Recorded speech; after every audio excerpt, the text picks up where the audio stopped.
Sa gabos niya mong namumutan ng mga Nagenyo, sa tung isilibrar an kamundagan kan sa tung kagurangnan, asin an bagong taon, na pano nin pagsarig, kaugmahan, asin paglaom.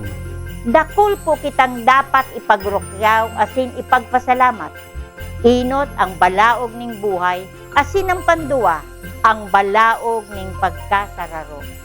Padagos ang paghuros kan sa tung mga kaso kan naghihelang nin COVID. Asin haros mayo na nin pasyente an sa tung mga COVID quarantine and treatment facilities. Nin huli po sa saindong pakikisumaro sa satong mga panundon asin pag-anduyog sa pagpapabakuna laban sa pandemya.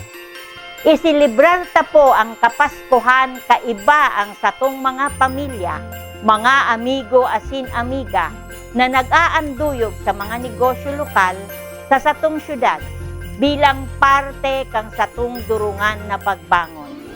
Sa maabot na 2022, padanayon ta ang progreso kan syudad asin pagtarabangan tang ganahon ang laban sa pandemya. Kaiba ang ina kan pamilyang Nagenyo, Vice Mayor Nene De Asis, asin ang Team Naga. Asin kaiba ang satong mahiguso na alkalde, Mayor Nelson Ligacion, asin ang samong pag-iriba sa gobyerno lokal kang Naga. We are wishing you all A Merry Christmas and a safe COVID-free 2022!